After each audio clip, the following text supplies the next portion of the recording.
Hello అండి, welcome to our channel. నేను మీ సిరి. మనం ఈరోజు చెప్పుకోబోయే కథ ప్రియసఖి అండి. ఆ సిరీస్ మొత్తం మన ఛానల్లో ప్లేలిస్ట్లో మీకు కనిపిస్తుంది. కొత్తగా వచ్చిన వాళ్ళు ఒకసారి వెళ్ళి చెక్ చేయండి. మీకు ప్రతి ఎపిసోడ్ అక్కడ క్లియర్గా కనిపిస్తుంది. వరుసగా ఫాలో అయిపోవచ్చు. దీవెన కోసం చూసి కథలోకి వెళ్దాం. చూసి ప్రియసఖికి దీవెన రాకపోవడంతో 237 రెస్ట్ రూమ్స్ వైపు వెళ్ళింది. అక్కడ దీవెన కనిపించలేదు. వెంటనే వచ్చి చేతన్కి విషయం చెప్పింది. చేతన్ వీక్ష ఎంత వెతికినా ఆమె కనిపించలేదు. పాస్పోర్ట్ బ్యాగ్ కూడా అక్కడే ఉంది. సడన్గా ఆమె అలా వెళ్ళిపోవడంతో మతిపోయినట్టే అనిపించింది వారికి. ఫ్లైట్ టేకాఫ్ అవుతున్నట్టు అనౌన్స్మెంట్ వినిపిస్తుంటే ఒకవైపు భయం వేసింది. ఫ్లైట్ కూడా వెళ్ళిపోయింది. దీవెన ఫోన్ కూడా అక్కడే మర్చిపోయింది. మమ్మీ, మీరు ఇంటికి వెళ్ళిపోండి, మేము దాన్ని తీసుకొస్తాం అంది వీక్ష. ఎక్కడి నుంచి తీసుకొస్తారు? వెతుకుదాం పదండి అన్నాడు వీక్ష తండ్రి. మావయ్య, దీవెన ఎక్కడికి వెళ్ళిందో మాకు తెలుసు, మేము తీసుకొస్తాం, మీరు వెళ్ళండి చేతన్ నచ్చజెప్పాడు. 2 తగిలించి తీసుకురండి, బుద్ధి లేదు దానికి. వద్దంటే వెళ్తాను అంది. చివరి టైంకి ఫ్లైట్ వెళ్ళిపోయే టైంకి ఇలా చేసింది. కోపంగా భర్తతో పాటు వెళ్ళిపోయింది రాజేశ్వరి. ఎక్కడికి వెళ్ళింది తను? తల పట్టుకుంది వీక్ష.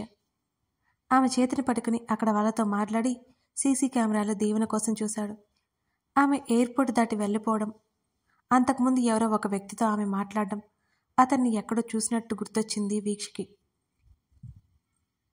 ఇద్దరూ బయటకు వచ్చి కార్ స్టార్ట్ చేశారు. వీక్ష ఆలోచిస్తోంది. ఎక్కడ చూసావు వీక్షు? త్వరగా గుర్తు చేసుకో. అక్కడ అతను తీసుకెళ్లలేదు, దీవెనే వెళ్ళిపోయింది. అతను ముందే వెళ్ళిపోయాడు అన్నాడు చేతన్. అవును, అతని ఫేస్ ఎక్కడో చూసినట్టుంది. ఈ మధ్య చూశాను రీసెంట్గా. ధరణి, గగన్ కోసం వచ్చాడు అంది గుర్తొచ్చినట్లుగా. ఒక క్షణం ఆలస్యం చేయకుండా చేతన్ గగన్కి కాల్ చేశాడు. అన్నయ్య, ఒక ఫోటో పంపిస్తాను, అతను నీకు తెలుసా లేదా చూడు అని చేతన్ చెప్తుంటే, ఏమైంది చెయ్యి అని అడిగాడు గగన్ గంభీరమైన స్వరంతో. వీక్ష ఫోన్ తీసుకుని జరిగింది మొత్తం చెప్పి స్వరూప్ ఫోటో అతనికి పెట్టింది. మీరు టెన్షన్ పడకండి, అతను నాకు తెలుసు, దీవెనకు కూడా తెలుసు, నేను కనుక్కుంటాను అన్నాడు గగన్. ఇప్పుడు ఎక్కడికి వెళ్ళి ఉంటుందన్నయ్య? వెంటనే అడిగాడు చేతన్. అదే తెలుసుకొని చెప్తాను. ఈవినింగ్లో దీవెన మీ ముందుంటుంది, కంగారు పడకుండా ఇంటికి వెళ్ళిపోండి. మరో మాటకి తావి ఇవ్వకుండా కాల్ కట్ చేశాడు గగన్. వెంటనే శత్రుని పిలిచి స్వరూప్ గురించి తెలుసుకోమని 1/2 గంట టైం ఇచ్చాడు. స్వరూప్కి యాక్సిడెంట్ అయ్యి హాస్పిటల్లో ఉన్నట్టు 10 నిమిషాల్లోనే తెలుసుకొని గగన్కి చేరవేశాడు శత్రు. అనుమానమే లేదు, దీవెన అక్కడికే వెళ్ళి ఉంటుంది. శత్రు కార్తీ, అతనికి కీ ఇచ్చి అతనితో పాటు బయటకు వచ్చాడు గగన్. మరి కాసేపట్లో హాస్పిటల్కి వెళ్ళారు ఇద్దరు. ఐసీయూ బయట కుర్చీలో కూర్చుని కనిపించింది దీవెన. గగన్ చేతన్కి కాల్ చేసి దీవెన తన దగ్గరే ఉన్నట్టు చెప్పి కాల్ కట్ చేశాడు. ఇంట్లో అందరూ దీవెన మీద కోపంగా ఉన్నారు. అలా చెప్పా పెట్టకుండా వెళ్ళడం వాళ్ళకి భయాన్ని కలిగించింది. చేతన్ మాత్రం ఆలోచిస్తున్నాడు, ఎందుకు అలా చేసి ఉంటుందా అని. చేతుల్లో ముఖం దాచుకుని తల కిందకి వేలాడు తీసుకుని కూర్చొని కనిపించింది దీవెన. ఆ పక్కనే కాస్త దూరంలో స్వరూప్ తల్లిదండ్రులు కూడా ఉన్నారు. అడుగుల శబ్దం వినిపిస్తుంటే వాళ్ళు తల ఎత్తి చూశారు, కానీ దీవెన చూడలేదు. తన వల్లే యాక్సిడెంట్ అయింది, తన వల్లే అంత కోపంగా వెళ్ళడం వల్లే ఇలా జరిగింది. ఆమె ఆలోచనలు అలా సాగిపోతున్నాయి అటువైపుకి. దీవెన భుజం మీద చేయి పడగానే తల ఎత్తి చూసింది. ఆమె ముఖం ఏడ్చి ఎర్రగా మారిపోయింది. ఆమె కన్నులు నిండుకుండలయ్యాయి. గగన్ కనిపించగానే ఆమెకి కొత్త ఊపిరి వచ్చినట్టు అనిపించింది. గబుక్కున లేచి అతడిని కౌగిలించుకుని ఏడవసాగింది దీవెన. అప్పటి వరకు దీవెన ఎవరో ఎందుకు ఏడుస్తుందో అర్థం కాని స్వరూప్ తల్లిదండ్రులు వాళ్ళని వింతగా చూశారు.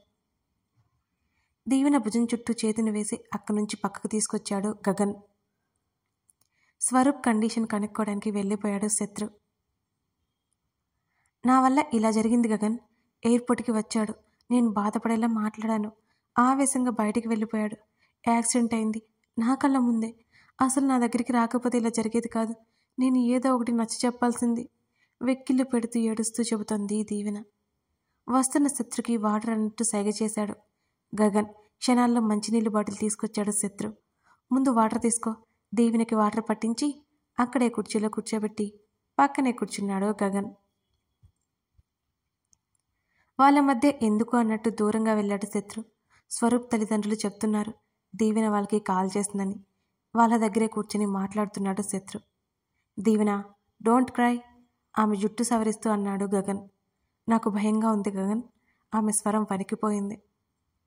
ఏదైనా జరిగితే అది నీ వల్ల. ఎందుకు అవుతుంది? ఇలా నువ్వు కూడా ఆలోచించడం స్టార్ట్ చేశావా? ప్రతి దానికి నీ మీద తప్పు వేసుకోవడం కరెక్ట్ కాదు. అతని స్వరంలో గంభీరంగా ఉంది. దీవెన మిన్నుకుండిపోయింది. అసలేంటి నీ ప్రాబ్లం? గగన్ స్వరం చాలా మామూలుగా ఉంది. దీవెన తలదించుకుని కూర్చుంది. అదే సమయంలో ధరణి ఫోన్ చేసింది. అతను లేచి కాల్ లిఫ్ట్ చేసి పక్కకు వెళ్ళిపోయాడు. ఏవండి? ధరణి పిలిచింది. చెప్పు అన్నాడు అతను. దీవెన ఎలా ఉంది? ధరణి ఆతృతగా అడిగింది. అప్పుడే వార్త అక్కడికి చేరిపోయిందన్నమాట. అతడు నిట్టూర్చి, ఏమైంది దీవెనకి అని అడిగాడు అతను చాలా మామూలుగా. అదేంటి మీకు తెలీదా? మరేంటి మీ దగ్గర ఉంది అంటున్నారు? అయోమయంగా అడిగింది ధరణి. బాబు ఏడుపు వినిపిస్తోంది సన్నగా. బాబు ఎక్కడా అని అడిగాడు గగన్. ఉన్నాడు అంటూ వాణ్ణి బుజ్జగిస్తోంది ధరణి. చెప్పండి, ఇంకోవైపు అతనితో మాట్లాడుతోంది. వాడి సంగతి చూడు ముందు.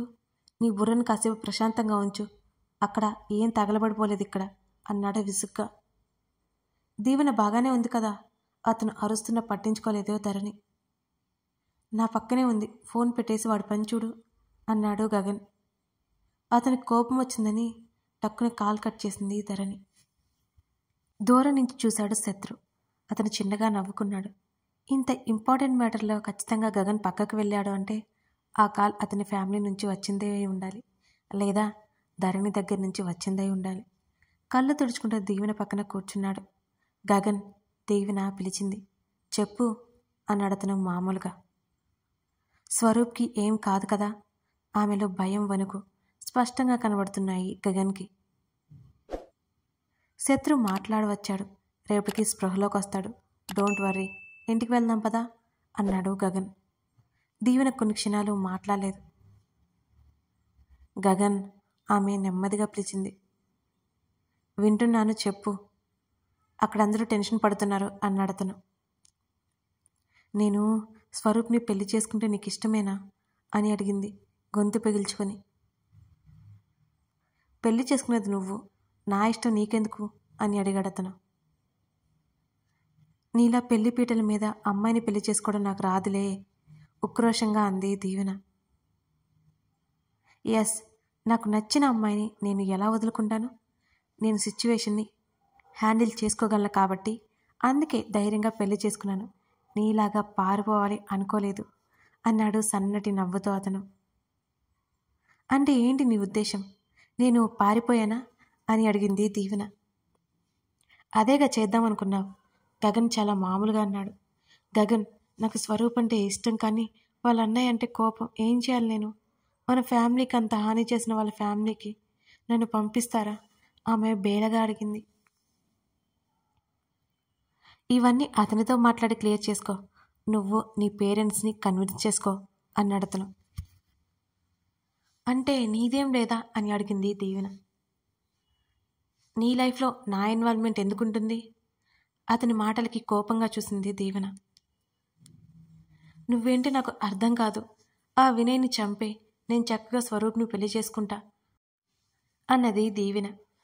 మేడం, మా సార్ని జైలుకి వెళ్ళమంటారా? అక్కడే ఉన్న శత్రు అడిగాడు దీవెన్ని. మీ సార్ కోసం నువ్వు చంపేయి శత్రు. శత్రుని కోపంగా చూస్తూ చెప్పింది దీవెన. మా సార్ చెప్పాలే గాని ఆ పని చేయకుండా ఉంటానా అంటున్న అతని వైపు మరింత సీరియస్గా చూసింది దీవెన. ఇతని చేత చంపేయించు అంది వెంటనే శత్రుని చూపిస్తూ. నువ్వంటే వాణ్ణి చంపేయమంట, బట్ స్వరూప్ అలా కాదుగా. వాళ్ళ అన్నయ్యని వదిలేసుకుంటాడా? కళ్ళు ఎగరేశాడు గగన్. దీవెన ఆలోచనలో పడింది. ధరణిని, గగన్ని, తన ఫ్యామిలీని అంత బాధ పెట్టిన వినయ్ అంటే ఆమెకు చెప్పలేనంత కచ్చ. అతని తమ్ముడు అంటే చెప్పలేనంత ప్రేమ. పిచ్చి పట్టేలా ఉంది ఆమెకు అసలు. సరే నేను ఇంటికి వెళ్తున్నా, ఏం చెప్పాలి అత్తతో అన్నాడు పైకి లేస్తూ. నన్ను ఇలాగే వదిలేసిపోతావా? వీక్షకైతే పక్కనే ఉన్నావు ప్రతి ప్రాబ్లంలో అన్నది దీవెన ఉక్రోషంగా. అక్కడ ఉంది నా కజిన్, నా తమ్ముడు, మరి ఇక్కడ భుజాలు కదిలించాడు గగన్. నీ ఫ్యామిలీ మాత్రమే నీకు ముఖ్యం అవునా అని అడిగింది దీవెన. ఎగ్జాక్ట్లీ, నా ఫ్యామిలీ మాత్రమే నాకు ముఖ్యం, అందులో నువ్వు ఉన్నావు కాబట్టి ఇక్కడ వరకు వచ్చాను అన్నాడు అతను స్థిరంగా. స్వరూప్ కూడా మన ఫ్యామిలీయేగా, మన ఫ్యామిలీ మెంబర్ అవ్వాలంటే నేనేం చేయాలి? బేలగా చూసింది అతన్ని.